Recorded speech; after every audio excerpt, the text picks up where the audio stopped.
What's up, everybody? Welcome back to the Die Hard MMA Podcast. I'm your host, as always, your boy Clint, coming to you from odds.com. How is everybody doing this evening?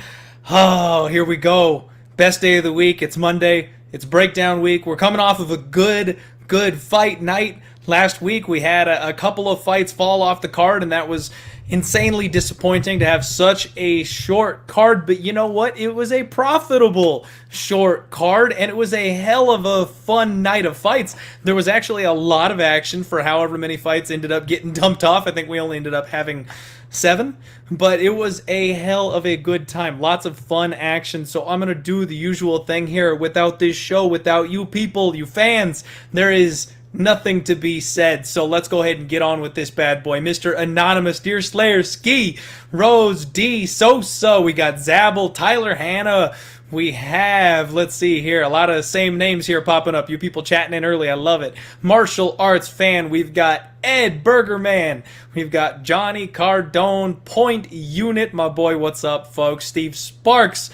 Inrad, how's everybody doing tonight? Thank you all so much for being here early with me and jumping into the show. And I know usually I like to start the show off with a little quote. You can usually see the quote that I post on there. It's something from either like a fighting movie or maybe it's a quote from just an awesome movie. I like to do the Die Hard series, stuff like that. But today's quote was a little bit shorter, and it was just a little tease for something special that we may have going for you all today. So what I want to do at this point, everybody do me a favor. Let's get it out of the way. Hit the like button for me real quick. Go ahead and retweet this bad boy over on Twitter. Let the people know. Get everybody in here because we're about to go live and I've got something fun for all of you in case you haven't caught the news just yet. So first thing, let's dive on through this real quick. I'm going to keep the recap from last week super short. We had 4 bets, ended up getting chopped down to 2 bets. Good or bad, you be the judge. Both of them were plus money. We went 1-1 on the picks. Augusto Sakai looked really good to start the fight, but Alistair Overeem is a savvy veteran. Dude's an absolute monster, and he got me. So it looked like it was going extremely well. I should have ended up pulling the trigger on that over. I felt pretty good about it, and I should have done the overs thing again, but I didn't want to chase a cursed card. I talked about that the last time this happened. When a card falls apart, you don't pile plays on it hoping to get good. And unfortunately, we would have got good. I had a lot of really solid reads on the fights that were left over. So I'm a little bummed about that, but cannot be hindsight oriented, cannot be results oriented, gotta move on. Muniz was just an absolute monster. He was so big in there, ragdolled Fabinski when they got on the mat. And I know that may sound a little bit odd to say the guy on his back was ragdolling the guy on top of him, but the Jiu-Jitsu game was just levels difference. He had no problem sinking that in that submission, and it was a whole lot faster than I expected it. I guess the one that I do want to touch on is Minifield and OSP. Holy crap, we talked about how Minifield should not be trusted at that line, didn't we? And yikes, I know a lot of people lost a ton of money on that one. Oh, and Hungry Boy, so what, I heard about that. Was it 5 dimes that actually closed their doors? That's unfortunate for everybody that was betting here. So anyway, that's it. It was a short little recap. Thank you all for the support. The time has come, folks. I'm super excited. I've got to go ahead and welcome in one of my absolute favorite analysts and today's special guest. We have the man himself, Robin Black, joins us. You may know him from Bellator. You may know him as a fighter, and you may even know his singing career. But we've got the man, the myth, the legend himself on the show today. Robin, what's up, man? Hey, man. How are you? Thanks for having me. Doing great. I'm super stoked. Thank you so much for taking time out of your day to join us here this evening. You're very welcome, man. When you asked me, I know betting and odds is your thing, and I think betting is a fascinating game, but predictions to me is a wild one. So I warned you, I'm not the guy who can say this time by this in the 3rd round, because to me, the more you learn about martial arts, the less logical that behavior is. But here we are. Absolutely, but you know what? Your experience and your breakdowns, your knowledge, it's invaluable. And the key for us here is you want to try and, I know you don't do this, kind of like you said, so it's going to be an interesting take today with the two of us breaking these down, but you try to essentially turn it into percentages. You know, if you can say if this guy's going to win 60-40, that's all we're looking for to see whether or not the bet is a good one. So it'll be an interesting exercise with the different angles here. Yeah, and that's why I wanted to come and hang with you. And I agree. That's why I think betting is somewhat of a, like, I admire betting and I see a skill and almost an art in it. But just sheer predictions, like when you sit at a desk, sometimes in my job, I analyze the UFC for the broadcast partner for Sports Center in Canada. And then I analyze Bellator and lots of other things. And when, you know, the guy in your ear says, okay, make a prediction, and they want to put the board up, and then you're sitting, whether it's, you know, at the high level, you're sitting by Michael Bisping or you're sitting by some guy in Singapore, and he says, I think it's going to be Colby Covington. The wrestling is too solid. He's going to be able to do this. Colby Covington by knockout in round 3. And I go, well, actually, I think that Tyron Woodley will utilize his wrestling. To me, that's all just bullshit for television. Yeah. That's not real. That's something that was created to create engagement in the audience. It's a mechanism. So I admire the gambling aspect of it, particularly like you said, when you can say, I believe if these two fought 100 times, this guy would win 71. And you can believe that based on your knowledge, and you make a bet accordingly, and you make hundreds of bets in a year, you can really turn it into an art form, you know? Absolutely. And that's exactly what I do here on the podcast, on this particular show. There's a lot of people out there, bettors, casual bettors. I'm sure you understand that, you know, casual MMA fans, they're a little different than the diehards or the hardcores. It's the same thing with betting. They don't understand that that's exactly what we're trying to do. You want to fire a mass amount of bets. You want to be right more often than not over the long term, chop it into those percentages. And they just want winners. You know, on a Saturday night, they just want to win their 50, their $100 on that particular weekend. And you can't look at it that way. So No, the art of it is in a lifetime. Exactly. Look, which is also what's so weird about the television mechanism. Because after, like, my friend Chael Sonnen and I get to work with him. He's a genius. I worked with him this week. And Chael will just say crazy shit because that's I love Chael. Television.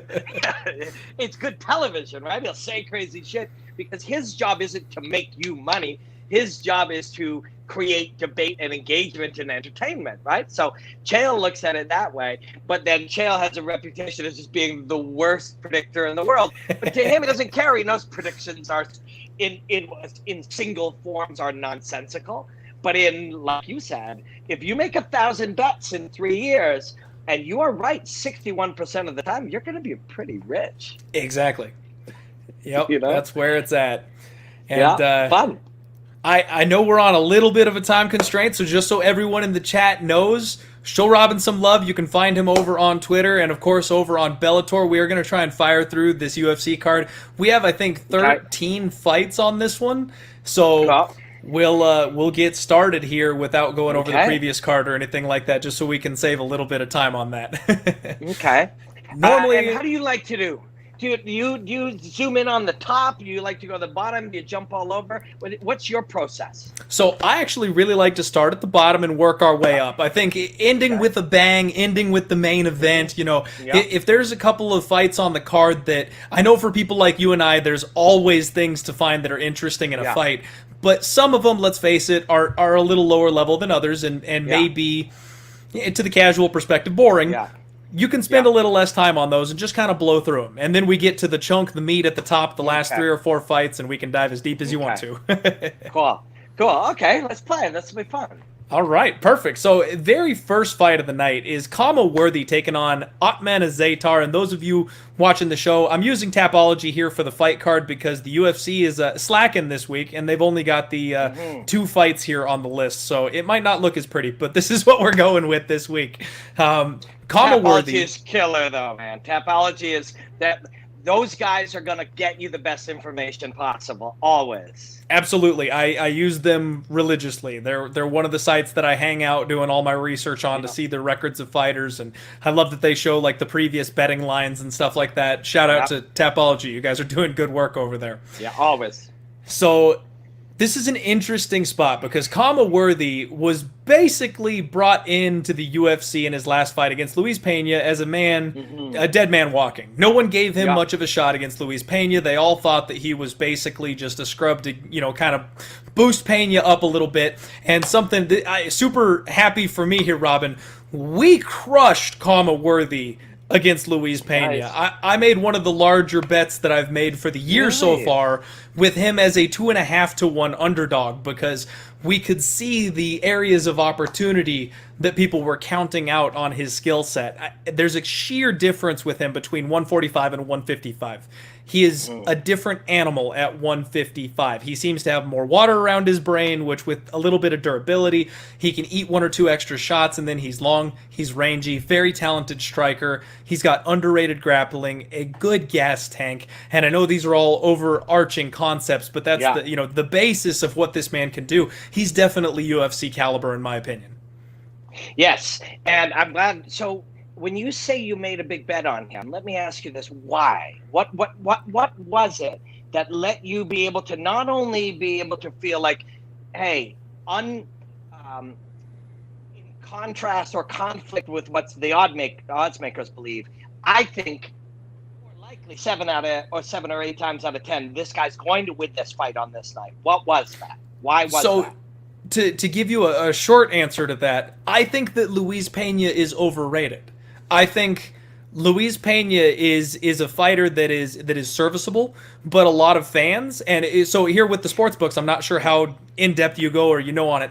The sports books open up a line where they want it to be, where they think it should be, and then it's up to us, the bettors, the market, to then bet those numbers and correct them where they're wrong. So the general public, the mass public, is saying exactly. They are all saying, I've seen Luis Pena before. They've seen him choke people out. They've seen him TKO UFC veterans. Like they've seen what this guy's capable of. And then they pull up this unknown guy, Khama Worthy, and they look at his record and they go, oh, he's been knocked out 5 times. Yeah, I love it. So this is why, to me, that's the reason I asked that question is I'm interested in, I could sit with you and discuss how people punch and kick. But this art form that you do, I'm interested in because what you just informed me of was exactly what I was suspecting. You're analyzing human behavior in reaction to their belief system about these 2 individuals on the night. Correct? Exactly. You're not necessarily always predicting only the fight. You're predicting how others will behave with their money based on their beliefs about those fights, right? Yes, and that's what, kind of like you were saying, is that betting is its own art form. That is a small piece of the puzzle. Yeah. You want to be right. That's step number 1. Yeah. Obviously, you want to make money. Right. Everything else is irrelevant if you're wrong. Right? Exactly. Yeah. Exactly. You want to get the best number, and that's where with Khama Worthy, you're getting 2.5 to 1, and it's a fight that I saw more as a 50-50. So if you're saying it should be, I give you $50, and if he wins, I get $100. I get my 50 back, and then plus the 50 that you owe me. Yeah. That's the line where it should be. If I'm getting plus 200, plus 240, I'm getting an extra amount back. That's a bad line. I will take that bet. Yeah. So, bad line. You, the informed bettor, know that. You'll make that move based on that. But on the night, sadly, in fighting, spinning back fist lands, the guy who was the favorite lands the improbable action. The odds makers were indeed correct on that night. That doesn't mean you made a bad bet in the context of many bets, right? Exactly. And that's very cool. That's something, especially people like myself, I've got an open public forum here. I've got a lot of people hanging out with me live. Speaking of which, shout out to the viewers. We've got 163 live viewers. Yeah. If you have a bad night where those bounces go against you, you get roasted, Robin. I'm sure you on social media know exactly what I'm talking about. Yeah. You get people that come after you because you were just so bad. You should have known better. Right. It's a long game. But on the sample size of that one night, you were bad. Exactly. But in the sample size of 160 nights, you were very, very good. But the roasters, sometimes it's just fun, right? Like they're just having fun. Yeah. Other times they represent the uneducated money. This guy said that this guy was going to win and he lost, therefore he's a bad recommender. the educated money looks at the long game. The educated player, the educated bettor looks at the long game. And so statistically, are you near 60% correct? Are you more than 60% correct?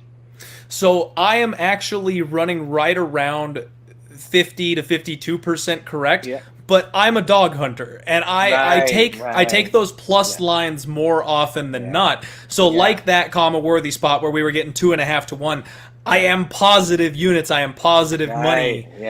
Because of taking those lines. Yeah. If you're 51%, and everything else was even, you're winning. But if you're 51%, but you're making winning 51% of the time on very advantageous bets, you can be winning a lot. Exactly. Yeah, And Robin, very, very cool. I could talk sports betting philosophy with you any day, and I would love to. If we want to get a little deeper into this in the future at some point, I'd love to have a convo. The chat wants us to move it along, so let's. Fair enough. They're correct. Let's talk about. I was being selfish. Because this was my curiosity. So, it's all good.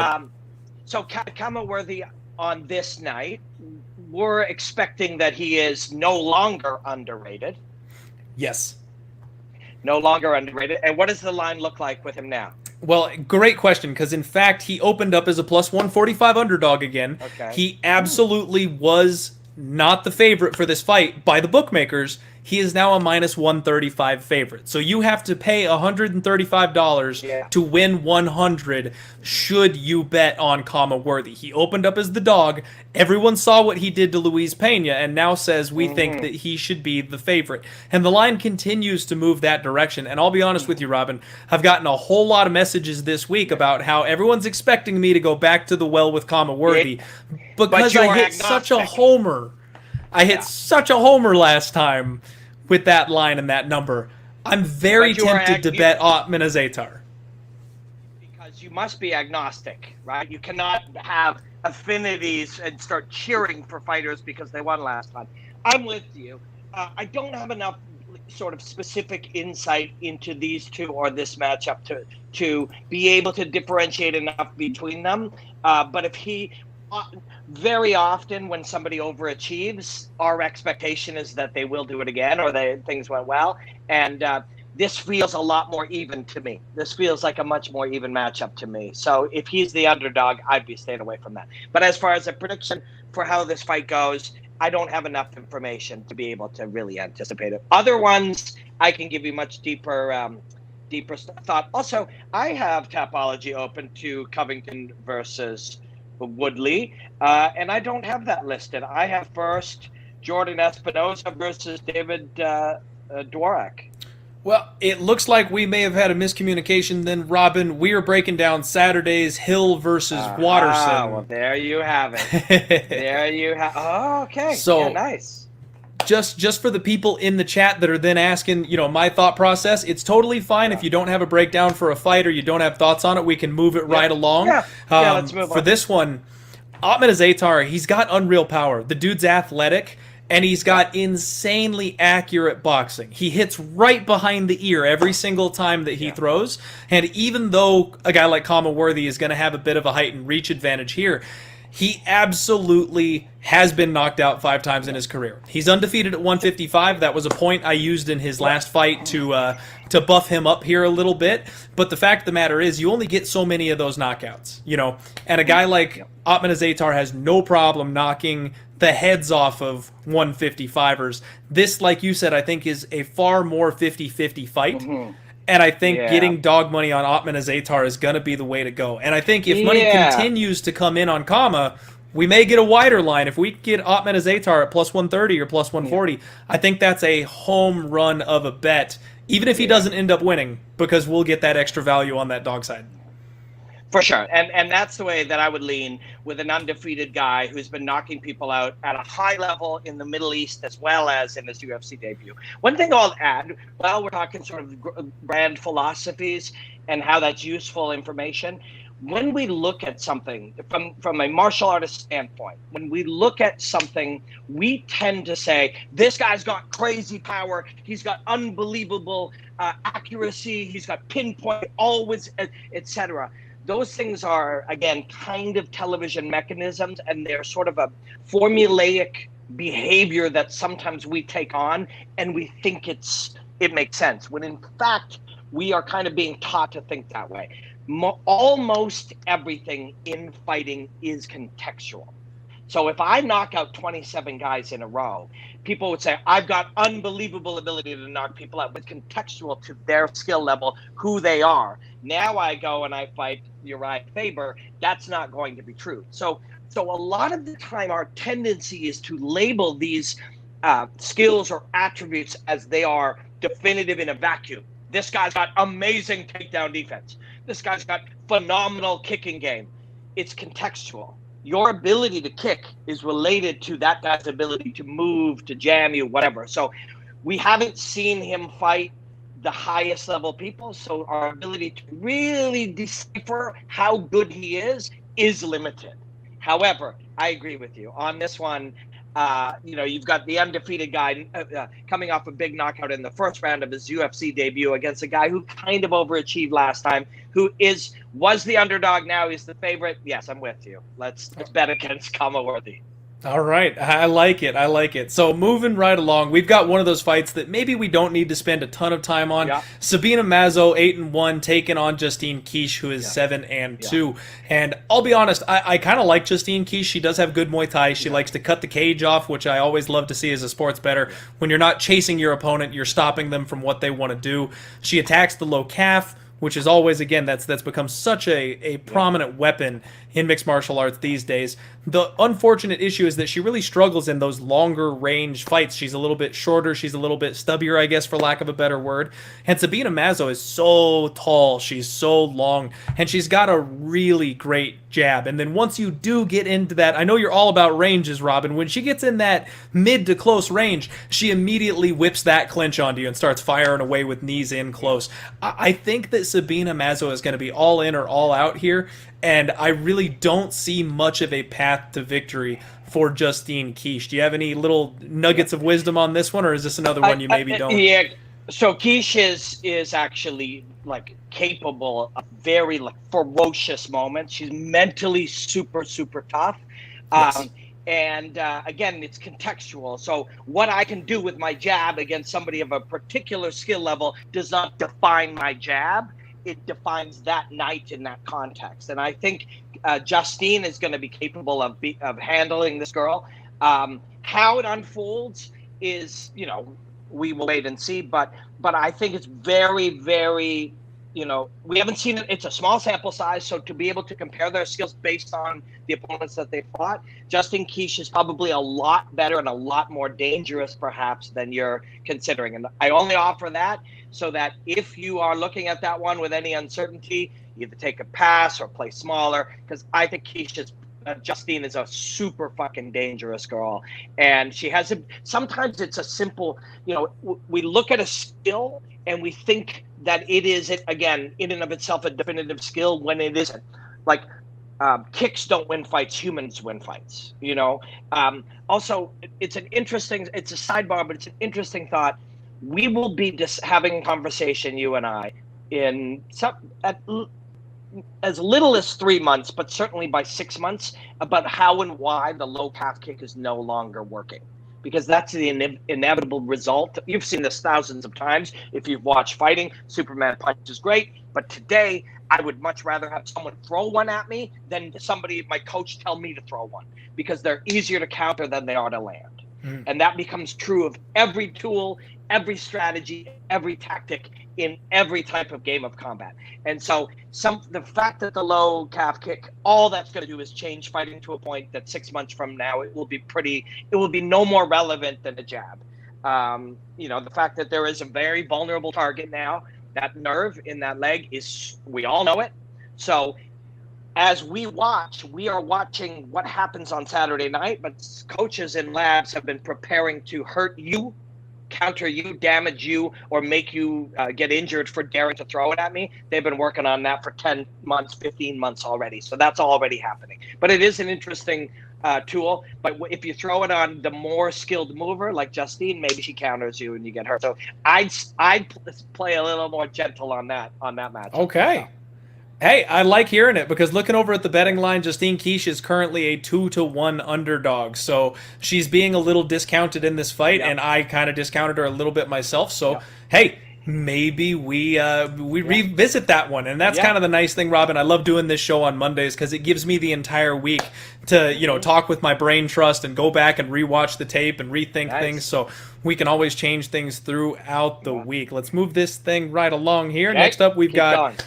Roosevelt Roberts, 10-2, taking on Matt the Steamroller Frivola. Two very exciting prospects in the UFC. Yeah. Roosevelt Roberts turning into one of those guys that I simply can't put a beat on. If I choose him, he gets snapped armbarred by Jim Miller in the first round. If I bet against him, then he grinds my guy out and chokes him out in the second. I can't seem to figure this guy out. So he's incredibly tall, long for the division. He's improving every single time we see him, even though he got, stuffed by Jim Miller, which, let's be real, Jim Miller's a legend. Jim Miller, exactly. No shame All that getting your arm tells you caught by is- that guy. Yeah, on that night, also veteran, people will say that all the time, like the veteran wiles or the veteran skills. What all that means is you do anything. You take your car to a mechanic and you go to that 63-year-old guy, he'll pop this like, oh, it's just this. And how the fuck did that guy know that? Well, we talk about 10,000 hours of knowledge and what that creates. 20,000 is a new plateau and 30,000 is another. And that's a Jim Miller.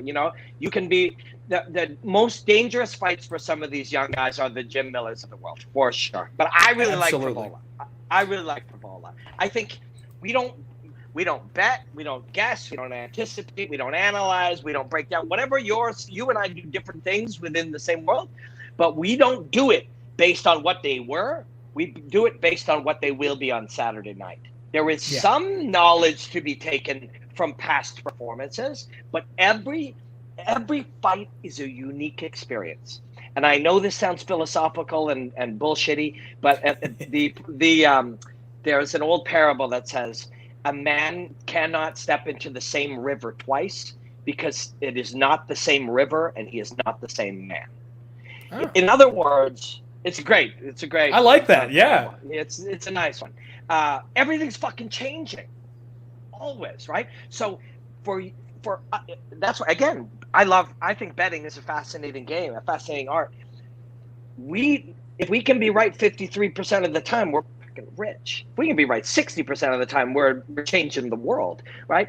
And if we have the ability not just to read what we've seen, but to extrapolate based on how the game is changing, how these fighters are changing, tidbits of information we can get from their coaches. And Frivola is a guy who's getting better, consistently getting better every time, and in the gym.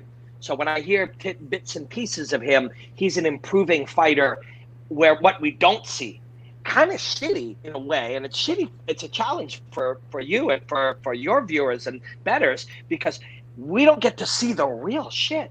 If a guy fights for 7 minutes in a 5-month period, there's a lot of change in a 5-month period for a fighter. Absolutely. But we saw 7 minutes in a particular context. So what I can tell you about Matt Frivola is he is better than the last time you saw him, and he was better than the time before. And a lot of the time, this is the other thing with guys who continue to improve. Improving is it compounds. So we got better in February in a particular way. By July, those skills added skills and understanding and feel on them. So there's a compounding effect to continued improvement. So Frivola is one of these guys. Frivola is going to have a breakout night, whether it's Saturday or whether it's 4 months from now, but he's still getting better. And those are guys, again, we'd like to bet what he will be Saturday, not what he's been. Exactly. And I love that thought process, Robin. I was leaning towards Matt Frivola here myself. And like you said, we can't always go off of what we've seen, but we do have to take that for what it is. And what we've seen is Frivola is a hard-nosed, gritty wrestler. This dude is tough as nails. He has no problem getting into his opponent's face. He wings these big power shots to close the distance. Then he just bodies them to the floor. He's perfectly capable of lifting another man over his head and slamming them to the mat. And we're in the small cage here, and that's something that I'm sure for you is also another fascinating point. For us bettors, makes a huge difference. It forces the action in these situations, and I favor the grapplers because they can close that distance just that much quicker. I actually think that he's not a bad option, and he's someone who I've been looking towards maybe putting a bet on this weekend. What's the line on him?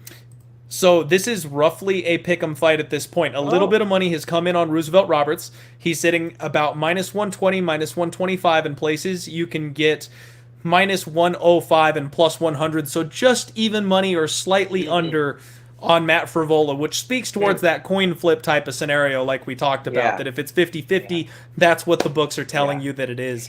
And hey, I think that it's slightly more, it should be slightly more towards Matt Frivola than it is towards Roosevelt Roberts.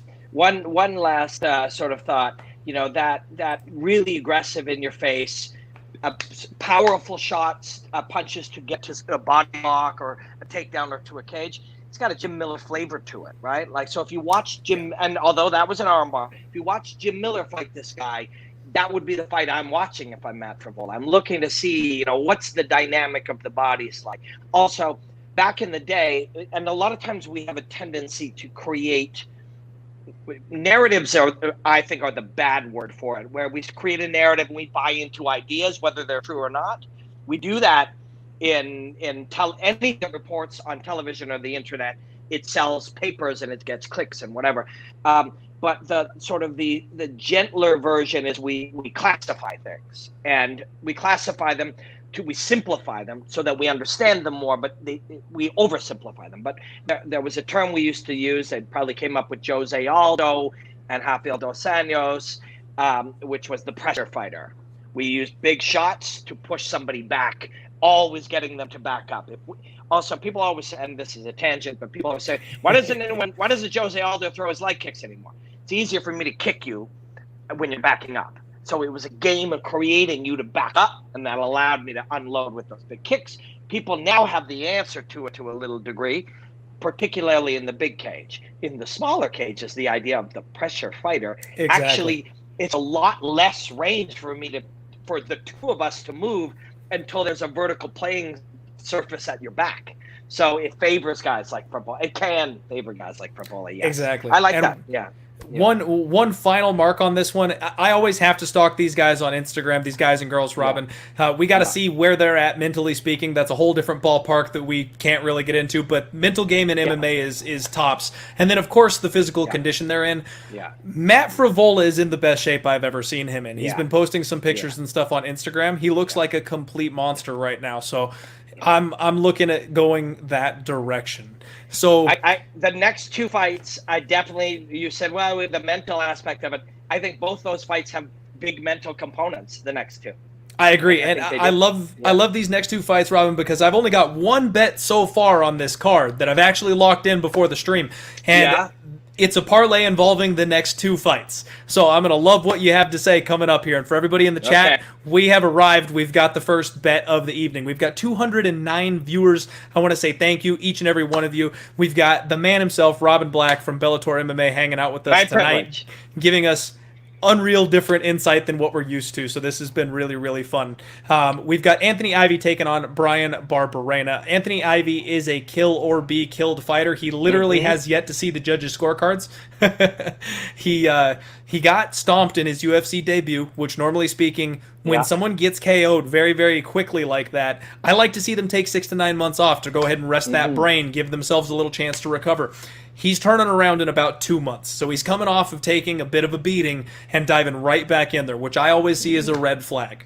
We've got a guy in Brian Barberena who's fought some of the best the UFC's 170 division has to offer. Guys like Leon Edwards, Colby Covington. And he is coming off of a couple bad knockout losses himself. But he took an entire year off to get away from things, to reset, and now is making a slow, steady return to the octagon. He's also getting one of the biggest steps down in competition I think I've ever seen. The UFC simply does not give fighters a step down in competition, and that's something that I feel like is massively undervalued here. I've got Brian Barberena for the win. I think he's got the wrestling chops to keep this fight standing. And with the striking defense that we've seen so far from Anthony Ivy, the fact that he's been clipped and knocked out more often than just his UFC debut, I'm not sure he's ready for this level, Robin, and that's really all this comes down to. Yeah, and there's one other there's a lot of elements. And so it's interesting when you said parlay with these two, because right away I was like, Barberena for sure. The next one I'm even more curious about your thinking, and because I've trained with Kyle Nelson a lot, so I've got extra insight. And commentated like 6 of his fights coming up. So Barberena also, and again, this is our tendency. We learn it from watching the television, and we watch sports of all kinds. You said he has the wrestling chops too.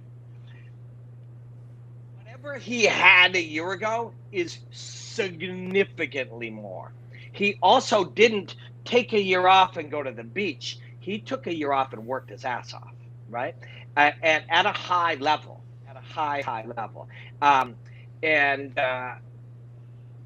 guy like that. So the choice to take it off says a lot about you. So you and I both fight on this weekend and we both get knocked out. One of us says, and do you ever gamble in Vegas? Have you ever been to Vegas, or do you gamble at casinos? Absolutely. Well? Absolutely. Okay. You ever play roulette? Yes. It's a mind-numbing game, but it's a fun degenerate gambling game for sure. Yeah, it is. It's also a fun game to play with a number of other people. It's social and whatever. And if you get a little stack, you can sit there for a while. You ever see those guys and they bring in like 1,000 and they put it on black, and then they get killed, and then they whip out 2,000, and then they go put it on either black or red? That's the mindset. Yep. When you say, fuck it, I want another one right away. Like, it is an illogical action. It's you go on tilt, right? Your process as a fighter, not just when you're training and when you're actually in a ring or a cage, but your process of development is massively important, and it dictates who you are. Are you patient? Do you understand the growth mentality that wherever I apply effort, I will grow? Do you understand that if we were to take 6 months and significantly improve, we might lose $30,000 in the short run, but if we get better and we're capable of beating, like, you now are thinking long term, right? Yep. So, and you said kill or be killed. This is a kill or be killed style of choice. Go back in, let's fight again, 2,000 on black, right? Then you get the other guy who's sitting around, and John Crouch and other people he's worked with are saying, look, man, you can have a career at this, but you need a year off. You need to not only take care of your brain, your health, family, but you have to improve your skills. So let's go into the gym and let's add tools that the other people won't even know you fucking have. Those are the two guys who are sitting there. So a year ago, we believe Barberena would be a good bet. But a year later, with everything he's gained, that is a great bet. So that to me, I'm 100% with you. And then, but when you said the two, I'm looking like Billy Q is one of these, like, they're talking about him. I think he might have a lot of Instagram followers. Kyle looks wooden and uncertain. His first couple he didn't perform. It would be easy to be, tangled up in Billy Q without, the thing. Here's the insight into Kyle Nelson. I commentated. He was undefeated coming into the UFC, and I commentated I think he was 10-0. It might have been 11-0, and I probably commentated 5 or 6 of them because he comes from our area. I've been in gyms with him. I've been in gyms with him, and so I would be in the gym with him, and I would see him throw his big overhand right to his double leg takedown. I'd see him do he's an intelligent guy who, when you speak to him, seems quiet, and it would be easy for somebody to think, oh, he's not the most sophisticated character, which is not true. But he's one of these, the things he does, he's done thousands and thousands of times. They're fucking, if you throw an overhand right 6,000 times in a year and he throws it 16,000, it's different, right? You're training your body to be able to perform. Also, but I was in there in gyms with him, even back when I was fighting and he was coming up, and I would watch and I'd be like, this guy's not that good. Like, why is he undefeated? And then I would commentate him, and he's a fucking game day guy. Like, some guys on game day are better than they are in the gym. It's rare, but some of them consistently do it. And Kyle's one of these guys. He is. Now, absolutely. The losses came at a UFC level, but he's dangerous. He's dangerous. I love the Barberena bet. The other one, I'm like, man, this one, this one feels precarious.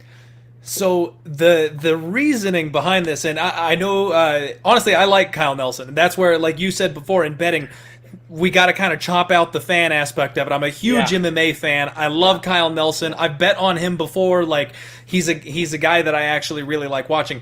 But I got to go with Billy Q in this spot, and simply because round 2 Kyle Nelson is a different man than round 1 Kyle Nelson. I know that under the bright lights, like you said, he's a game day guy. He performs well. In round 1, I think Kyle Nelson could be the champion of the division. He's a complete monster in round 1.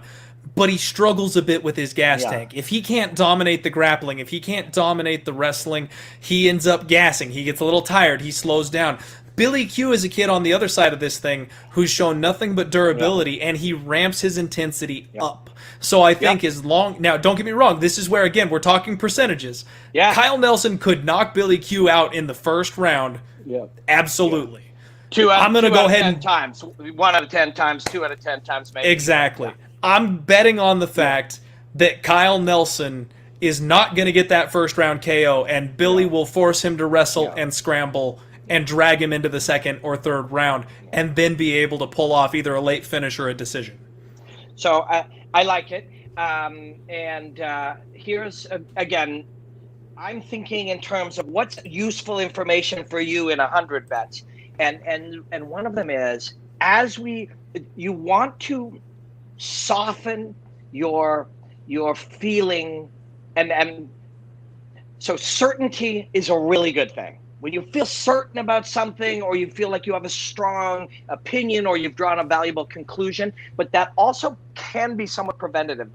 You can develop something called psychosclerosis, which is a hardening of beliefs, right? Okay. So when you look and you go, Kyle Nelson is, you and I have the ability to see that.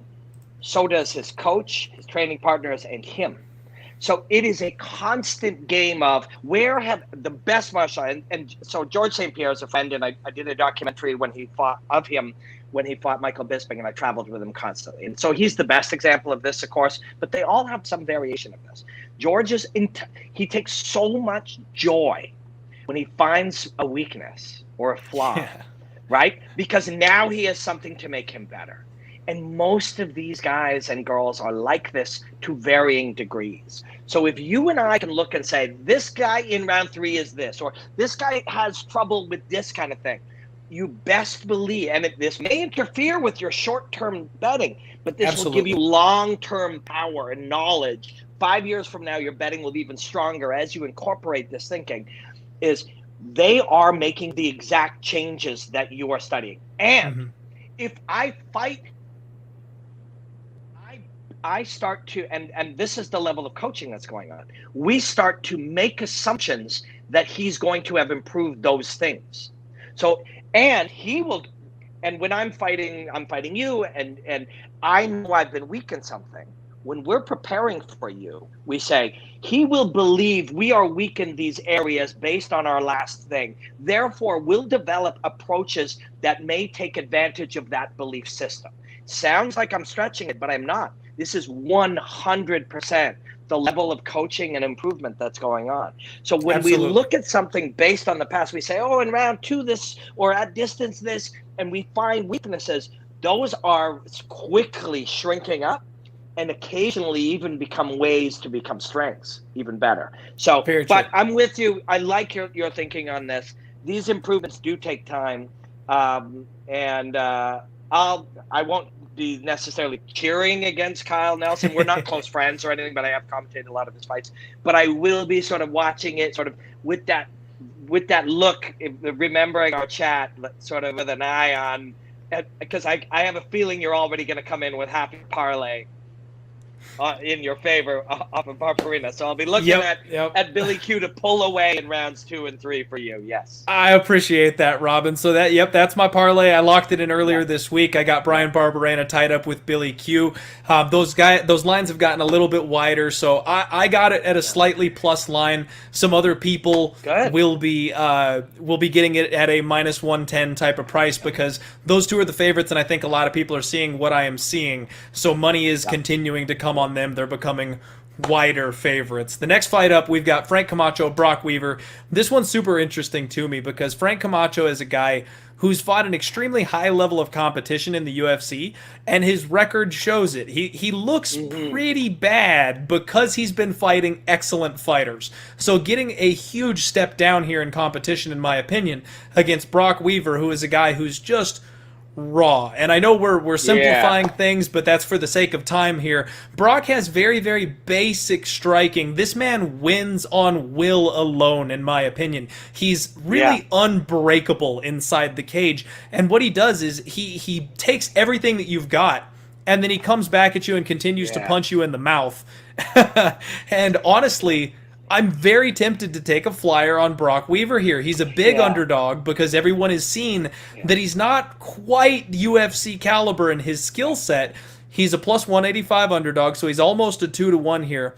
Frank Camacho, he's getting that step down, so you would think he would excel in this kind of an area, but he's another one of these guys that tends to slow down or gas out towards the second and third rounds of his fights, and that's where a guy like Brock Weaver is going to come back and hit him hard. Can you tell us anything on this one, Rob? So I would, if you gave me a bit of money to play with, and I would carve a little out for Brock Weaver on this, because I have seen 6 or 8 of these kids in the 13 years I've been doing commentary, and they're fucking different. And they do this thing that they do, and it's real. They have an ability to push further and further, and we break, right? Humans break. Humans can only handle so much, and then the pressure and the intensity, and it is physiological too. Your cortisol levels rise and your testosterone levels crash, and things are happening in your brain, and it's something called limbic transfer, where you want to be operating the prefrontal cortex when you're fighting, which is rational, and then you'll move into the limbic system, to the amygdala, which is the lizard brain, as they say, which is sort of the panic area. Okay. And that'll happen to all of us eventually. Fatigue helps it. So if you are pushed too hard, eventually you kind of panic and you freak out, and that's where you see a guy like Brock Weaver on your neck. And because they never break, they have the ability to cause the other guy to panic. I've seen it dozens and dozens of times with, like I said, 5 or 6 of these kids. And usually it isn't the guys who are the most skilled. They have this sort of unique, unbreakable trait. It's probably not learned in the gym. It's something that they've experienced in their whole life. It's something, when you hear a great blues guitar player play his guitar, you hear his life experience in the notes, right? You see the life experience in Brock Weaver's fights, and Absolutely. it's very hard to fight. Very hard to fight those kids. He's very a hard man with a hard upbringing, and he right. brings that to the cage with him. He does. And I would bet a little small bit on him if somebody said, "Here's some money. It's not yours. It's going to have no effect on your future. Go ahead and do it." I would, because I've seen guys like that overachieve many, many times. And there's been a few in the UFC, and and some that have gone a significant. Who's that? And I hate to ask it this way, because I have an issue sometimes remembering names, although I can remember every detail of a guy. There's so many fighters. You mix them up. But this is a very well-known fighter, but he was on the wrong end of Cowboy's 3 punches and a kick combination that everybody loved. Yes, the most tweeted highlight knockout of all time. Was that Rick Story? Rick the Horror Story? Yes, Rick Story. Rick Story was one of these guys. Even at the time, I was looking at it, and it was like his skills aren't as good as the guys he's smashing. His ability to, his technical, capacity wasn't as high as guys he was knocking out in the second and third round. Mm-hmm. And so it isn't the UFC or the highest level of boxing or the highest level of kickboxing or Bellator or, one championship. Doesn't matter where you go. The brand of the company doesn't in any way change what these guys are capable of. And it doesn't mean that he's going to win the fight, but this kid will win fights that nobody thinks he should win. And we've seen that already. And in some ways, people are using that history against him. Like, oh, he's been winning these fights he shouldn't win. You can also look at it, hey, he's been winning these fights he shouldn't win. Maybe, maybe this is a real thing. And it kind of is. So a little bet on him. And you cheer for guys like these. You feel for guys like these. You feel their passion. And so that's a fun little bet that's not going to hurt anybody. I like it. And two final notes on that before we move off here. Yep. Brock Weaver moved over to ATT. He finally moved out of a small hole-in-the-wall gym. He's getting high-level UFC caliber training partners and coaches. Yeah. That's going to do wonders for a kid with his raw skill set. Yeah. And then two, I will never lay that kind of chalk on Frank Camacho. I know he's been fighting a higher level of opponent, but basically, to me, this is what we call a dog or pass situation, Robin. Or here on the Die Hard MMA podcast, we call it a fireball and popcorn fight. Go do a shot of fireball, grab a snack, get your popcorn. Just sit back and enjoy this one if you're not going to bet on it. I like it. I like it. All right. And to be honest, Platinum Mike Perry is one of those guys too. Yes. Bingo. Really great call. And I love the guy. And he did, but there were moments when he moved to Jackson Winklejohn that it didn't make him better. That it controlled some of the fire, the purity that made him dangerous. Yes, some of his skills got better, but that visceral nature was somewhat controlled. So just taking the visceral fighter and putting him in a better gym doesn't automatically make him better. But It's a neat one. I like popcorn and fireball because But I also like the idea of the dog. But that's a fun one. That's a really fun one. All right. And now, Robin, I just want to check in with you here real quick because we're only about halfway through the card. I know you mentioned you've got a couple time restrictions. Yes. Should we jump to the end here and do the last couple of fights, go a little out of order for you? Yeah, sure. Let's do that. All right. Let's before we get there, let's mention that never bet against Ed Herman or a guy like Ed Herman. When a guy's got 40 fights, and unless it's really lopsided, you don't fuck with a guy with 40 fights. Somebody just lost a lot of money to the Jim Miller fight we talked about earlier. It's the same thing. Absolutely.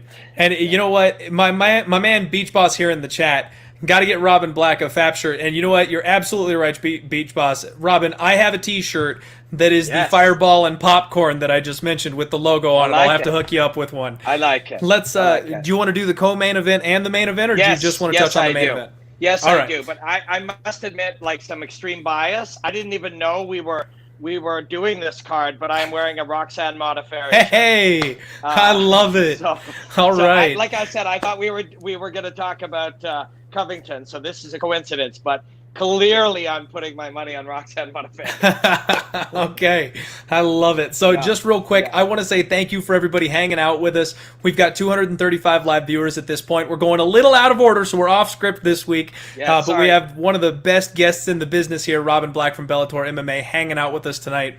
Co-main event of the evening, Andrea KGB Lee taking on the happy warrior Roxanne Modafferi. And Robin, just to kick this thing off, they used to call me the Modafferi Whisperer. I was on an undefeated 5-0 run betting Roxanne Modafferi, even with her ups and downs. We hit her when she was a giant underdog. We bet against her when she was a small underdog, and we made money both ways with Roxy. But the last two fights, I've been stumped. I've been wrong on both sides. I did not expect her to step up the way she did and squash the UFC's brightest star in the women's division. Did not see that coming. I'm such a fan of hers, her attitude, her personality. I loved to see it, but I was unfortunate enough not to have my money on it. And then same thing in her last fight. I actually thought she was going to be, her strength and conditioning regimen that she's been working on, I thought she would be strong enough to take Lauren Murphy down, and I think I just underestimated Lauren Murphy. She has done some serious work in the offseason like we talked about as well. So Roxy's kind of getting towards that age where you see fighters take a little bit of a dip off. Somehow she continues to improve. I love seeing the evolution of Roxanne Modafferi late in her career. Once again, we see her as a massive, massive underdog here against Andrea KGB Lee. And that's where you'd like to see Roxanne Modafferi. That's where you can consider betting Roxanne Modafferi, and she performs the best. However, I feel like KGB Lee has been really headed the right direction herself, and she kind of has the right attributes to cause Roxanne Modafferi problems. If Roxy can't get the takedown, if she can't get the fight to the ground where it's in her world, that's where she seems to have the hardest time over the course of her career. And I don't think I've ever seen Andrea Lee in the shape that she's in. I don't know if you've seen her on Instagram recently, but she is in next level shape right now. And she's a pretty solid wrestler herself. And on top of that, her striking has come a long way. You look at her last couple fights, and she's setting personal records for significant strikes landed in the fight against some other fighters who are a little bit sharper of strikers. I'm trying to be kind here because, again, I'm a huge fan of Roxy. They're a little bit more technical strikers than Roxy is, and Andrea KGB Lee is outworking them on the feet. So I'd love to hear your breakdown of this fight. Knowing that you're biased, I still, I want to hear your opinion of how this one matches up. So I'm super biased. And I think it was something you said earlier about betting, wins and losses with the same fighter and being agnostic about them. I think that's really important for your game. So I think that this affects my ability to be able to give insight. But when you look, there's a lot of reasons why Roxy beat people that she quote shouldn't have beat. One, that's wrong. They weren't people she shouldn't have beat. Roxy started fighting in 2003. Has anybody watching this worked to master anything for 17 years of their life? Like the amount of fucking learning, and it becomes a part of your skin and your bones and your flesh and the roof of your mouth and the bottom of your feet. Like, true mastery isn't reflected in the tightness of the punch. It's reflected in your ability to express, your intention, right? Mm-hmm. Fighting is mechanized belief. That's what it is. You believe the thing will work, so you do the action, right? And what you believe is based on years and years of your life. If you've only been fighting for 3 years, you have less information. So you're able to do things with a true commitment to it. Like that's something that happens with that kind of experience. Roxy, the reason I love Roxy so much is she is the epitome of what I believe martial arts is. She was a nerd in 2002. She's a nerd. Like she likes comic books. And I am too. I love it. That's why. And those of us who have that sort of nerd problem solving aspect to us, that is a form of martial artistry. There's also jocks. There's also athletes. There's also emotional people. There's all different aspects. We say boxer, wrestler, jiu-jitsu. Those are antiquated ideas. Really it is who and what you are that allows you to become what you're going to become. It's not the dogma or the doctrines you learned under some guy in a wrestling singlet or somebody else in a karate outfit. That's not what makes a fighter. It's what we talk about a lot, but we talk about things that are easy to talk about. We don't necessarily talk about the most important things. But so Roxy, if you look back at those fights, and I've re-commentated some of them, she moved to Japan. She didn't speak Japanese. She moved to Japan to go be a martial artist. And for many years, she was the worst, and she'll tell you this, the worst martial artist in the gym. But she would be the first one there, working her hardest, and the last one there to leave and cleaning up. There's something about that life journey that makes you capable of beating some 8-0 person who popped up and says, you're just you've been doing it too long. You're too sophisticated. You're capable of too much. I would never bet against Roxy, even though, especially after that one against, what was that young lady's name that she smashed that was supposed to be and yes, she injured Macy Barber, the future. Macy Barber. Yeah, the future. Yes, she injured her knee, but that's part of fighting. I mean, we get injured in fights not even making contact. The sophistication that you gain over that time. I remember also, and this is a sidebar, but I was in Madison Square Garden and Roxy had a bad fight. And you bet against her, I bet. If you were the Roxy Whisperer for a while, you bet against her on that night. She had a bad fight. She didn't look good. And people were like giving her shit and insulting her and like making fun of her from their couches, taking no risk ever in their life, but to send that message. And I'm like, these people don't fucking understand life.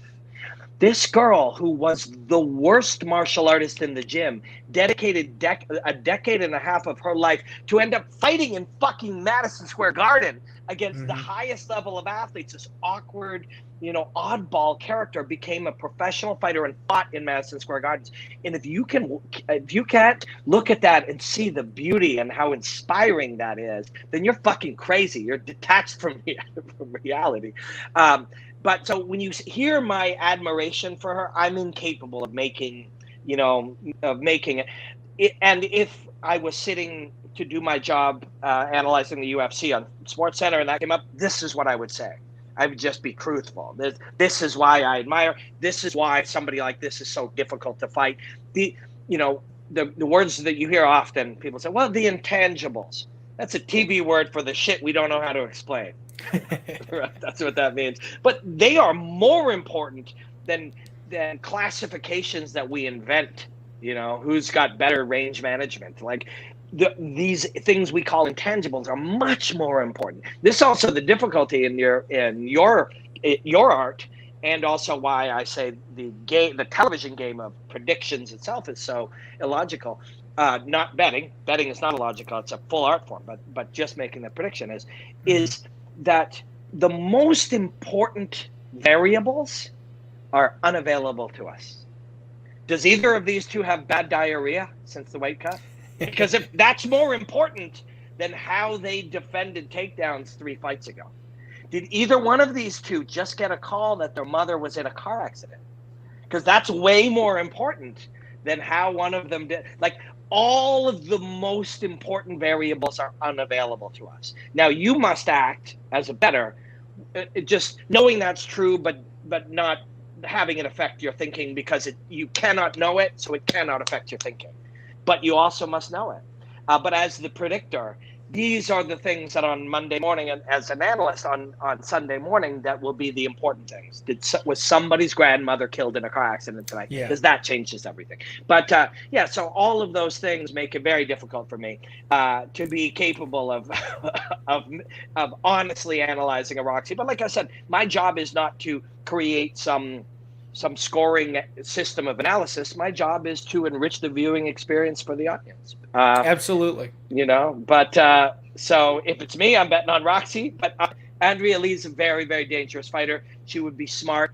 There are places where you analyze the veteran and you find places that they have historically been weak, and you try to use that. If I'm Roxy and I cannot get her down, I'm going to use the cage as a vertical jiu-jitsu game. She does that pretty well, and try to do that longer. But we'll see. Yeah, I'm excited. I'm always excited. I literally wear this shirt all the time. I love that martial artist. I mean, I know her. She's a cool person too, and she is a friend. But as a martial artist, I admire her greatly. She's great, and I talk about it on the podcast. I love the fact that she doesn't have the cheat codes and the God-given physical athleticism that a lot of these fighters do and that are born with. She got to where she is on sheer hard work, and that's you gotta love and respect somebody who's capable of that. And honestly, it takes me right into the main event.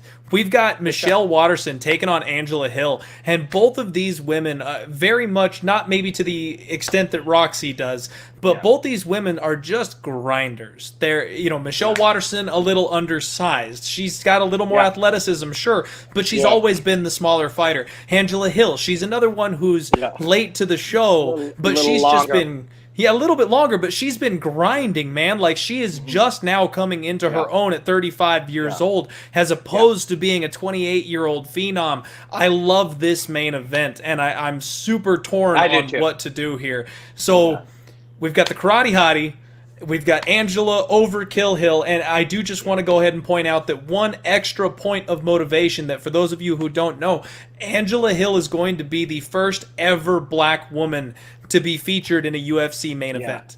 And that's going to be just a huge gust of wind in her sails, I think, come Saturday night. Yes, very cool. And cool for her, and that will always be true for the rest of her life and her children's lives, and that's a fucking cool thing. And that can be a good thing, and that can be a bad thing, because in the end, you are doing combat with a body type and a collection of skills. That's what your ideal performance is in that context. I'm not the first, doing anything tonight. I'm not representing anyone or anything. I'm not doing this for any purpose. I'm not trying to prove anything. She's not anything. We don't have any relationship. She's a body type and a collection of skills. That's the ideal. That's the pocket, especially over 5 rounds. Now, if I'm super motivated, I'm like, I got something to prove, and it changes her character, her combat identity, I like to call it, who she is when she does combat. If it changes her, change can be, again, good or bad. She should win rounds 4 and 5 of a fight like this, and she should believe she can win, and she should go in with the intent to win those rounds. But if you go out fucking like sprinting in round 1, that whole story changes. Sometimes you sprint in round one because you're not fighting in your normal character. You're not fighting with a freedom of mind. You're fighting carrying the weight of representing people and belief systems and an entire history and all of these things. So it can be a bad thing. And how that goes, we don't know. You can gain insight as you hear, even as I say that, I'm careful to qualify this. When you hear interviews with fighters during the week, you should assume that they are not speaking in any way that's intentionally valuable to you. They're speaking in ways that will either, affect their opponent, sell some pay-per-views, gain them followers, tell a story they want to tell. They will not necessarily ever be speaking the truth as you need it. Mm-hmm. However, so always carry that in mind. Don't assume that Cody Garbrandt is lying, or don't assume that Michelle Waterson is telling the truth or whatever, but assume that the intention of their conversation is not to honestly answer Robin Black or John Morgan's question. Tell the honest truth. Their answer has its own intentions. But I qualify with that. But having said that, you can pick up things as you hear somebody. If you hear somebody saying, none of that can matter on the night because I'm there to fight, that'll matter to me the next day. I know that it's meaningful. I've addressed it. But on the fight night, now you're like, okay, that sounds like somebody who is repeating some of the conversation they may have had with their sports psychology consultant or their mental coach. And you can pick up some of this possibly. If you don't, you can be a little weary of that issue. What if she's too aggressive early and she's not in a position to win rounds 4 and 5, which an aggressive Angela Hill, we might think she would. So that's a variable that we don't know what it means. Often we decide what it means. Oh, well, she's going to be in there. It's going to motivate her. Well, it could also make you tentative. Sometimes the weight of all of these additional things, a fighter goes in. Normally they're just I'm just fighting. Now instead it means something to a lot of people. So it's an interesting thing. It's an interesting variable. Waterson is more sophisticated. You pointed out, and that is a result of time. She's a lifelong martial artist. But if I'm Angela Hill, I want to abuse her. I want to, like as I said in at Fight Club, take something pretty and make it ugly, or take something beautiful and make it ugly. It's a good quote. That's what I want to do if I'm Angela Hill, and Angela Hill's capable of doing that. I don't know who wins this fight. Michelle Waterson. It's a 5-round fight, correct? It was added as a 5-round main event later, but it is a 5-rounder. Yeah. If Michelle Waterson, if somebody wants to bet on Michelle Waterson for whatever reason, I would be betting with inside the distance because I don't think she wins a decision. Ooh, that's a very, very interesting angle to take on it. So the way that I'm looking at this fight is it seems like everyone is kind of jumping on the Angela Hill train. Yeah. She's been peaking lately. She's doing better than we have ever seen her do. She potentially could have and should have maybe gotten the nod against Claudia Gadelha in her last fight. I felt like she fought that one pretty perfect, and the split didn't go her way. But before that, she fought 3 relative newcomers to the UFC, not really a high-level competition, whereas Michelle Waterson has been right outside the ropes of being a title contender. I mean, she fought Joanna just recently, and even though that was a relatively one-sided fight, she really put her best foot forward, and she's coming off kind of a poor showing against the Cookie Monster. I'm blanking on her name for some reason. Same. Yeah. So, I think this is a spot where maybe people are kind of counting out what Michelle Waterson is capable of and maybe inflating what Angela Hill 100% does because of what we've seen very recently. So to me, well as popularity. Exactly. She's popular. She's more popular than she was. That affects us. There's something called a heuristic. A question, like a question is, who is the better martial artist? That's a difficult question that 99.9% of people are not equipped to answer. But the heuristic is, who do you like more?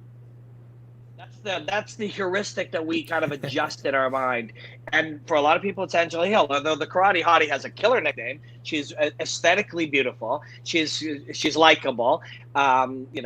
Is she the first? No, I was going to say the first mother to headline. She's going for that. She wants to be the mom champ. That's her whole thing. That's right. She wants to be the first ever mom champion.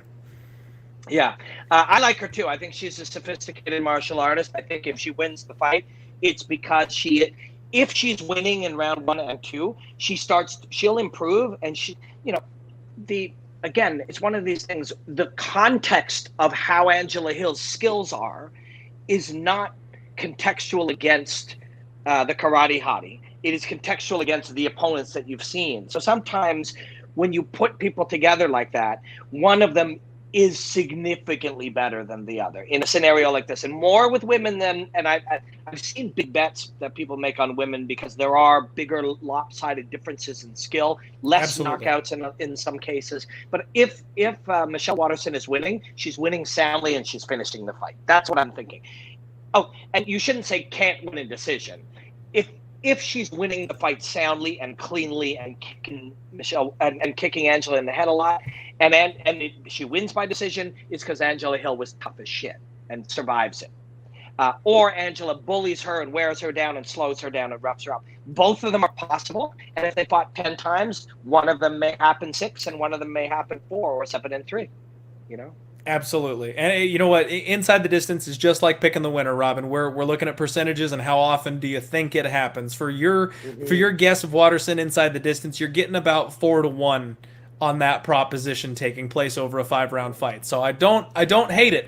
I think that she has a significant grappling advantage. Yeah. And one thing that we've seen Angela Hill with is that she struggles with trips and takedowns. And her last couple opponents have not been able to do that to her, but we've also seen Michelle Waterson in the past have excellent timing on her takedowns. She has that judo background that she can flip you from just about anywhere, and she likes to hit the body lock and trip to get this thing to the mat. I'm very tempted on Michelle Waterson. Yeah. I'm seeing that for sure. But I'm seeing the other. I'm seeing the tough, rugged, girl come out, push her to the fence, rough her up a bit, smash up her legs a little bit so she doesn't move quite as well. But I'm more likely, with you, seeing Michelle kind of kicking her at distance, forcing her to come forward when she does. That's, it's a very, very baseline approach. If I can keep you at distance, you must come forward. If you come forward, let's say I want to take you down. This is a simple example. I want to take you down and you move away. It's very hard. If I want to take you down and you move forward slightly, it's very easy. One step forward, now you're moving in my direction, everything changes. So if I can hit you enough at distance that you have to take even a single step forward or start to pursue me, the body lock becomes easy. And the body lock is the strongest way. For most people who haven't wrestled their entire life, the body lock gives you the most options. But yeah, I'm seeing that. I'm imagining that happening. Michelle Waterson kicking her for a while until she gets on top of her and then finishing it. I stay inside the distance because I just fucking think it would be crazy for anybody to ever bet knockout or submission, because I can land the biggest shot going and everything goes your way and you fall down and I put the choke on you, and it's just so crazy in fighting to predict a knockout. And everything that you saw happens perfectly, but the way you landed, I decided to choke you instead. It's too brutal. I can't tell you. I've been burned a couple times, Robin, where a jiu-jitsu fighter will have a guy on their back and just can't quite get the choke in. Yeah. So they just start laying on him, and the ref pulls him off, and then you're like, no! Yeah, same thing. Same thing. The best submission is elbows to the cranium until the ref stops you. Absolutely. That's better than an armbar. But inside the distance to me is the way that I would, if somebody said, what would you do in this scenario? That's what I would say. Because either one of those two seems just too, everything goes right, like you said, and then that one little variable of fighting that's available happens, and you lost your money, Absolutely. I like it, Robin, and that's a pretty bold way to end out the show. I want to just say, first off, thank you so much for jumping on the show here with us. We're live every single Monday. You are by far one of my favorite guests we've ever had on the show. I'm a huge fan of you and what you do. I'll be sending you a message. I want to make sure I get you one of the Fireball and Popcorn t-shirts. Thank you again so much for the time. The floor is yours, man. If you want to, give a shout out, let the people know where they can find you, anything like that, go ahead. And now's your moment. Yeah. Well, thanks, man. And thank you. I wanted to come on because, I think this is an art form and you're an artist. And so it's a different art form. And I like to learn from all the different styles and approaches. So I'm glad and thank you. And let's 100% do this again. 6 to 10 weeks from now, find another window and do it again. Absolutely. And thank you for the t-shirt. I do my 1 minute breakdowns on Twitter at Robin Black MMA and Instagram at Robin Black Martial Arts. My biggest thing right now, the thing I'm most excited about, I have a show called Fight Secrets with Bellator. Episode 1 comes out Wednesday, and episode 2 comes out Thursday because there's 2 fights this weekend. It's a deep dive analysis, modern analysis, different perspective analysis into the main events of those 2 cards. So Wednesday on Bellator's YouTube is episode 1, and Thursday is episode 2. And it's very much mine, right down to we've got classical music as the soundtrack and little. Nice. It's very much my flavor, and so that's what I'm most excited about now. But it's weird, yeah. Wednesday, Bellator YouTube. Episode 1, Thursday, episode 2, and then the Dose Friday, me and Chael Sonnen on Bellator's YouTube, and Saturday, me and Chael Sonnen. So all week long, I'll be on their channel, but I'll share it on my channels too. So it's a big week for sharing things, and this is what I love to do, and I do it a different way, but I do it in a way that's authentic to me. So and it was fun hanging with you. I knew we'd be different, but I knew it could be interesting. It definitely was. Absolutely, Robin. I completely agree. And you know what? If you want to chop it up sometime and talk a little bit more about the sports betting, maybe not on stream or something, let me know. Yeah. I would be more than happy to, and would love to get into it with you a little deeper. Thanks, brother. Thank you. All right, man. Thanks for hanging out. You have a great day. Yeah, you too. Thanks to everybody. Until next time, enjoy the hostilities, my friends. All right. Wow. Holy crap. You guys, seriously, we legit just had like a massive presence in the MMA space and someone who I am a insanely high-level fan of on the show. That was a bit of a bucket list moment for me. I'll be completely honest here. I know Robin Black is not everybody's flavor, but he's a very unique individual, and I love him and his approach to everything. And honestly, I know a lot of people don't necessarily like the way that he breaks things down, but his mental aspect of the game is something that I can learn from and incorporate, and it really helps you free think about some of this stuff. There's a lot to be learned from a man like him. So thank you all so much. I'm glad a lot of you really enjoyed that. We've got 250 live viewers in the chat. We did a little bit of a time jump. We jumped ahead to the main event so that Robin could get out of here. He had some stuff going on this evening, so I'm going to rewind things a little bit. We'll go back and kind of pick up where we left off. Thank you all so much for hanging out. 253 live viewers. This is odds.com. This is the Die Hard MMA Podcast. I do want to go ahead and shout out the boys at Goat Capital Sport. As always, if you're the type of person who doesn't want to spend the time listening to people chatting, you don't have time to break down the fights yourself, you just want to have a couple winners in your back pocket, check out goatcapitalsports.com. Very reasonable membership prices. They've got you covered on all the other sports under the sun right now, and we have pretty much everything with football coming right around the corner, so looking forward to that. All right. Woo! Big deep breath. Calm it down. I think we left off after the parlay. We did Brian Barber, Billy Quarantino. For those of you who are just joining into the show, that's my one big bet. I've got 2 units on a parlay, Brian Barber and a Billy Quarantino. We did touch on Brock Weaver versus Frank Camacho. Frank Camacho, we know last time, he didn't hit the scales very well, and we faded him, or some people were able to get a bet in fading him because of just how terrible he looked on the scales. He's in insanely good shape based on his Instagram this time around, so I was not just indulging Robin when I said I liked a spot on Brock Weaver here. I'm very tempted on Brock Weaver. I'm very, very tempted, but Frank Camacho is also taking this situation extremely seriously, and he knows he needs to bounce back. He knows he needs a good win here, and he's taking it, you can tell by the conditioning that he's in that he is ready to go for this fight. So I want to see him on weigh-in day. Brock Weaver versus Frank Camacho is probably going to be more of a last-minute decision for me, maybe something that I do on the Friday post-weigh-in recap show. If I'm going to make a move, in my opinion, it's a dog or pass spot. Let's go ahead and move on to Matt Schnell versus Tyson Nam. Yep, Matt, you nailed it. Absolutely, buddy. Wait until the weigh-in on that one. And I got to give a shout out to Frank Camacho. He actually follows me on Instagram. He followed me a long time ago, so I almost feel like he's a friend of the show. So I don't want to say anything demeaning about him. I, again, respect every single fighter that steps inside the cage. Matt Schnell taking on Tyson Nam. This is a fun one. I'm a huge fan of Matt Schnell. He's a fighter that I've liked watching and especially liked betting on. It seems like he's just leveling up almost every single time that I see him. The only problem with him is that he's got a bit of a questionable chin. We saw him go down in his last fight, although he was taking on Alexander Pantoja, who we know is a UFC champion caliber fighter. So maybe not that big of a knock against him, but he's willing to brawl, and that's kind of the problem, is Matt Schnell is always willing to brawl, so he opens himself up to getting hit regularly. He's a big-time finisher. He has extremely fast hands. He hits hard. If he wants the fight to go to the ground, he is willing to pull guard to get it there. He's got a 6 submission game.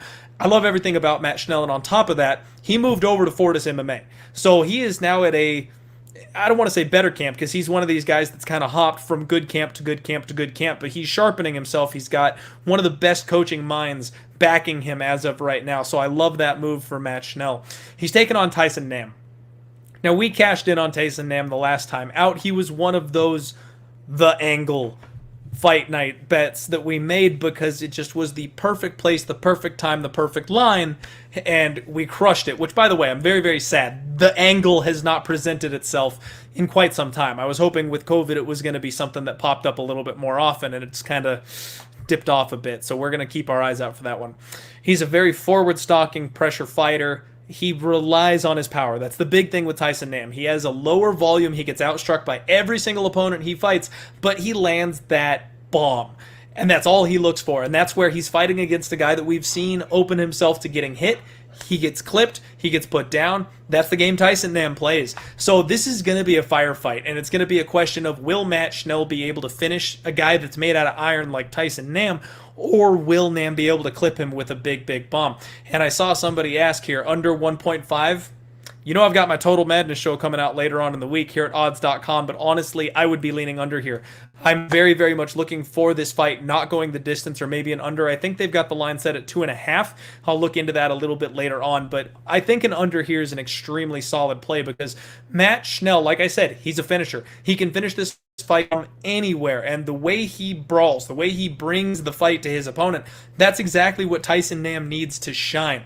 Tyson Nam was able to land some really big shots on Sergio Pettis and Kai Kara France, and both those guys are much more technically and defensively sound than Matt Schnell is. Matt Schnell also is a bit more offensive than those two, has more heat that he's packing, so either of these guys could land a finish. I think the under is probably going to end up being a spot that I like.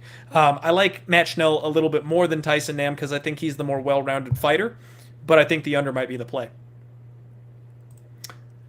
Yep, exactly, and that's what I was saying, Sosa, is that Tyson Nam is made out of iron. This dude is incredibly difficult to finish, but if anybody was going to finish him, it would be a guy like Matt Schnell. So, like I said, maybe a look at the under, but we'll have to take a look at that a little bit later on.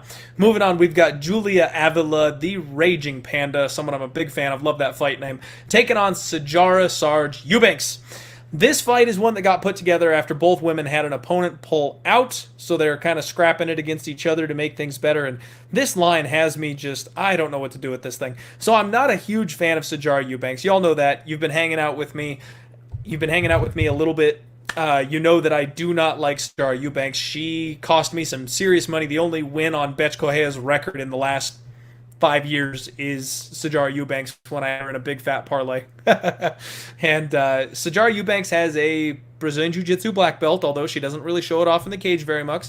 She's a thick, powerful, she can land some big bombs. Her striking is improving, but it's really nothing to shake a stick at. And she fades. She gasses out. She gets tired, and round 3 Sijara Eubanks is not the same thing as round 1 Sijara Eubanks. Julia Avila, on the other side of things, is a quickly rising star. She is, holy crap, pressure. I mean, she just comes forward constantly. She has a high work rate. She's got these big knees. She likes to work her opponent's body. I love everything about Julia Avila, and honestly, I've got to go ahead and pick her to win this fight, but I hate this line. This minus 300, I think that's a little unwarranted. This is realistically a very large step up in competition for Julia Avila, and even though she's been crushing her opposition recently, I don't know if she can do that when she takes a step up against somebody like Sijara Eubanks. So I think this fight is probably going to be a pass just because of how wide the damn line is. If you're looking for value in a spot, I think Sijara Eubanks might be a sneaky spot here where it's a close fight that plays out a little tighter than we expect it to. But I'm going to go ahead and say that Julia Avila wins. And Nicholas here saying what a lot of us are thinking. Nope. This is a perfect fireball and popcorn fight, folks. This is a perfect one because it could be fun. It could be a barn burner. They could get after it. I mean, that's how Julia Avila fights. But Sijara Eubanks slows things down. She makes it a bit less exciting sometimes, especially pinning her opponents up against the cage, getting to the mat, just kind of grinding on them. There could also be a finish here, so like just stay away from this one. Save yourself a little heartache. Stay away from this one from a betting perspective. We've got Ed Short Fuse Herman taking on Mike Slow Rodriguez, and Robin touched on this just a minute ago, and I'm kind of feeling what he said here. He said you do not bet against a man who's got 40 fights worth of experience. And Ed Herman has a massive experience advantage over Mike Rodriguez. Now, Mike Rodriguez is 11-4. We just saw him coming off a massive KO of one of the biggest bums that the UFC has to offer. A guy that gets killed in the first round in every single UFC fight so far. So everyone's really high on Mike Rodriguez right now. He's big, he's tall, he's long, he's got these sick knees, elbows. I mean, he's got some serious KO power, absolutely. And Ed Herman is knocking on the door of 40. He's getting older, he's getting up there. And we don't like to bet on people who are getting in that age range. However, he does have some sick clinch strikes himself. Ed Herman is the type of guy that can bully you. He's the type of guy that can put you up against the fence or put you on the ground and just beat you the hell up. He's a mean dude. He's still got that killer instinct in him, and he's still got the power in his knees. I think this is another potential underspot here because whether or not Ed Herman is able to find the button on Mike Rodriguez and cash as a plus 215 underdog, that doesn't matter to me. I don't think that Ed Herman has the gas to keep up with a guy that's as big and as strong as Mike Rodriguez is. I think he needs to finish it early. And I think Mike Rodriguez is only capable of finishing. So if this guy comes out here, they're going to clinch up. You guarantee that these two guys are going to clinch up. And as soon as they get in there, it's going to be knees and elbows all day. It's just a matter of who lands first. Ed Herman is old and he's had that chin cracked before. Mike Rodriguez is young, but his chin is highly questionable. And it's a fast turnaround for both guys. They're going to be cutting weight again in a very short amount of time. I expect this one to end. I expect it to end spectacularly and early unless Ed Herman finds a way to grind on Mike Rodriguez for 10 or 15 minutes and slow the pace down, but that's not really the way that he fights. I think this one's going to be fireworks as long as it lasts. Let's go ahead and move on to Alan Patrick taking on Bobby King Green. This is going to be a hell of a fun fight. So Alan Patrick, this is a guy that he's been struggling with injuries basically his entire UFC career. It's kept him out of action a lot of the time. But when he is healthy, he murders people. This dude's a high-level Brazilian Jiu-Jitsu black belt. He hits really hard. His striking leaves a lot to be desired, but he wings these big overhand bombs. He's looking for the club and sub. He's looking to hit people, rock them, hurt them, and then get them to the mat and kill them once he gets them down there. He mixes in trip takedowns and double legs. He's another one of these guys that has to sell out. He's got to get this fight to the mat at all costs. And once he gets on top of you, he's an absolute grinder. Beach City TV, thank you, my friend. I appreciate you hanging out with me this evening. Now, what I saw from his Instagram, even though Alan Patrick hasn't been active in the last 2 years or so, he's been training with names like Yan Jonan, Henry Cejudo, Jacare Souza. I mean, he's training with champion caliber fighters. And because of that, you got to think that if he is healthy, if he is on point, he's going to be a very dangerous man. Now, Bobby Green, I think that he is absolutely peaking. We've been talking about him a lot lately because he's been pretty active recently. Bobby Green is one of these guys that fights to the level of his competition. If he's taking a step up, if he's fighting a title challenger, he's going to look like a title challenger. If he's fighting down a step, he's going to look like he's fighting down a step. He's a technical brawler. He's got good, sharp hands. He's got good takedown defense. He's offensive with his submission game. His sub-defense is on point. You can't submit this guy easily whatsoever. And he brings that swagger into the cage. He's that guy that he'll drop his hands, he'll talk shit, he'll open hand slap you. I mean, that's what Bobby Green does. And I just have a real hard time with this particular line because I would say that Bobby Green wins this fight. I want to say that Bobby Green is going to go ahead and win this fight. But Alan Patrick is no joke. And getting 2-1 on a guy who, should he be able to get the takedown, is going to be very, very dangerous. I just don't know if he's ever going to get that takedown. I don't know that I want to lay minus 240 on Bobby Green. I feel like that's a little bit of a stiff price. But I do think that Bobby Green ends up taking this fight. I apologize, John. I'm sorry. I know. So usually I'm using the UFC's webpage and it puts the other fighter over here. And it's set up perfectly. They're both like right here. It looks shiny. It's like right in the perfect spot for my podcast. But they haven't updated this card. So because of that, we've got to use Tapology as a backup here. So I'm sorry. I'll just do the show like this. Okay. How's that work for everybody? So moving right along, we've got the co-main and the main event, and I want to give everybody a shout-out real quick. Thank you all so much. I know, like I said, we kind of mixed things up a little bit. We went a little off the beaten path. We jumped around thanks to our guest, Robin Black. Big ups for him joining the show. Really appreciate having him here, and appreciate you all sticking with me this evening. Do me a favor, like the video, subscribe to Odds if you haven't already. Give us a share out there on social media. Get the word out about the things that we are doing here at Odds. We've got some good stuff coming. For the co-main event, we already touched on it. I just want to kind of reiterate it. Andrea KGB Lee taking on Roxanne Modafferi. Modafferi is absolutely one of my favorite fighters of all time, but if she can't get the takedown, she really struggles. And that's where Andrea KGB Lee is doing wonderful things. Now, Andrea Lee should have won her last fight. Now, that was the fight that Joe Rogan was on camera, like, yelling about the judge, texting, being on his phone during the fight, not watching the action. And she ends up dropping a split decision to Lauren Murphy, which I think she should have handily won. If you look at the stats, Andrea KGB Lee outstruck Lauren Murphy by a wide margin in that fight. It was a spot that I lost money that night. I had Andrea KGB Lee in a big parlay and felt absolutely robbed that night because they gave it to the wrong girl. I love Roxy, you guys. You know I love Roxy. I think KGB's going to knock her out. I'll be real with you. I absolutely think that KGB Lee is going to knock Roxy out. Roxanne Modafferi is not someone who is easy to finish. She hasn't been finished in a very, very long time. However, in her last fight, she fought Lauren Murphy. These two share a common opponent in their last matchup. And Roxy got wobbled bad in the first round.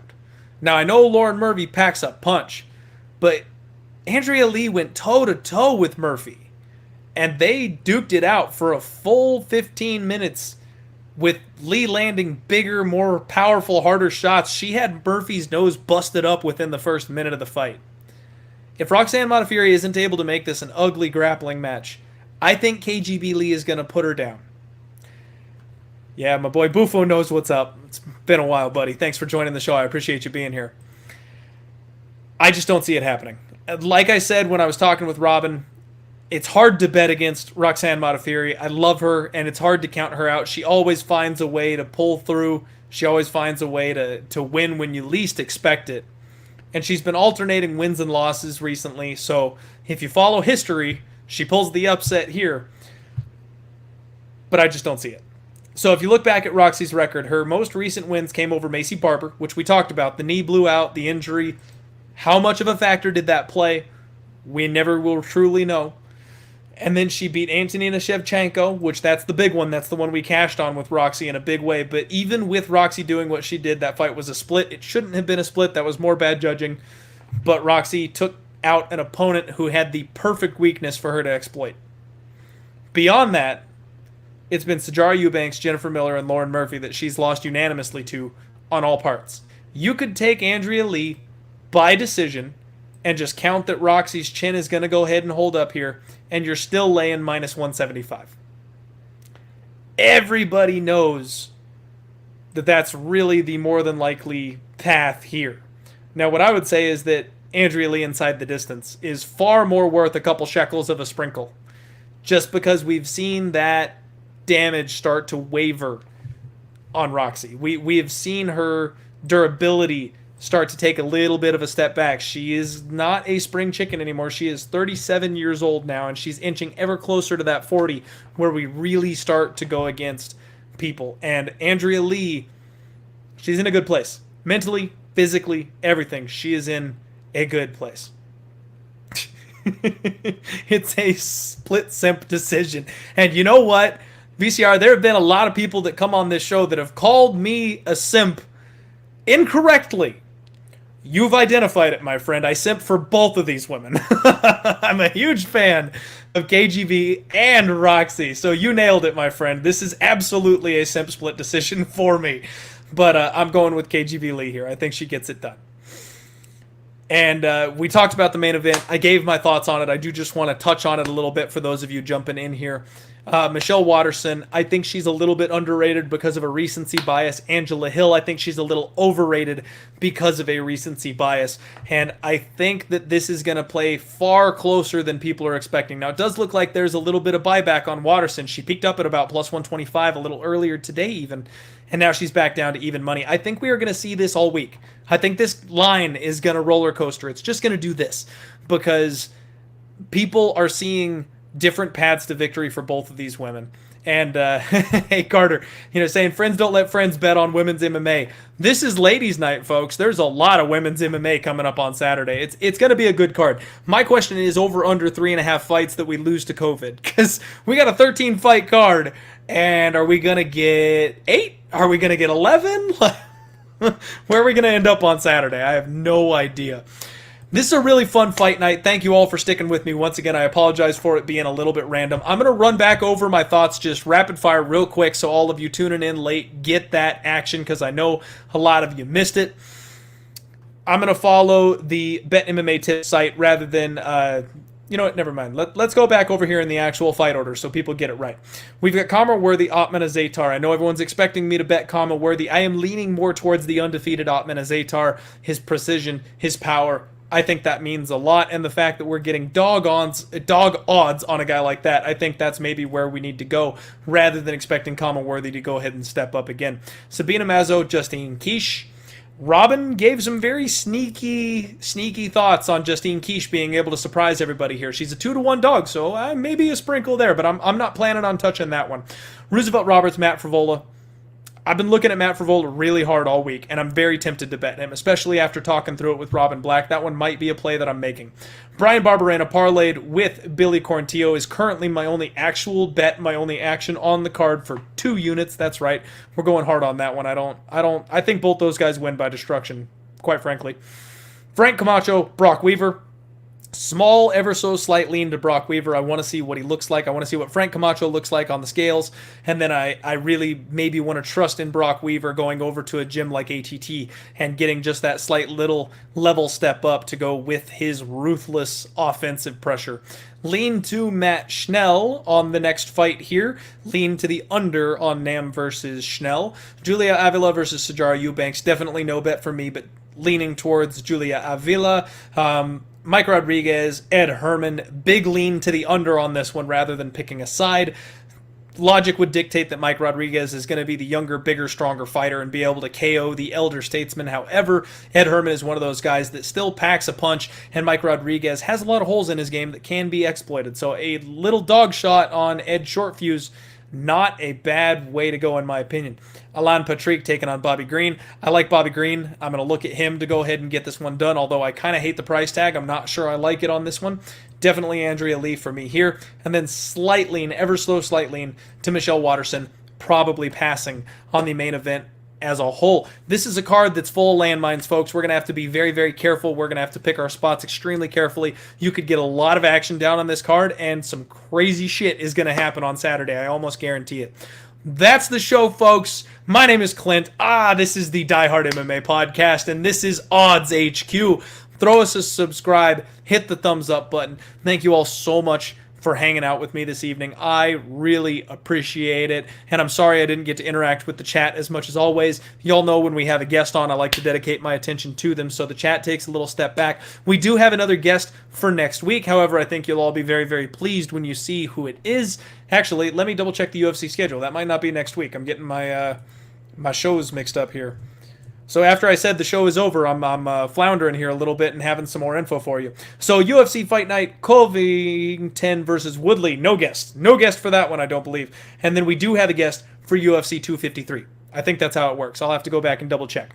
But anyway, that's the show. Thank you all so much for hanging out. I hope you all have a wonderful, wonderful holiday today. If you were in the States and you had a holiday today, I hope that you all have a wonderful week. Be that positive light that you're looking for out there in the world, and we will be back tomorrow. As always, we've got the Contender Series live stream. Unfortunately, with Robin Black coming on the show, I was prepping a little harder on this card to talk with him. I don't have any bets or reads on the Contender Series for you this week. Check out my boy MMA Prediction Guru. He did a full show breakdown, and another one will be coming out here with him on Odds HQ, breaking down the bets, and I may just tail my boy tomorrow because, honestly, I haven't had the time to research it. We've got 2 Bellator events this week. Way too much MMA action for me to cover all of it, unfortunately. But the boys will all be back. I've got Total Madness coming out later. I've got the post-weigh-in recap on Friday. We've got Mills. We've got the boys doing their Thursday and Friday shows, I believe. So lots of good, awesome MMA action coming to you. Good luck on all your degenerate action this week, everybody, because I know you like to bet on more than just MMA. I know, I do too. Anyway, love you all. Thank you so much for the time. Let's roll.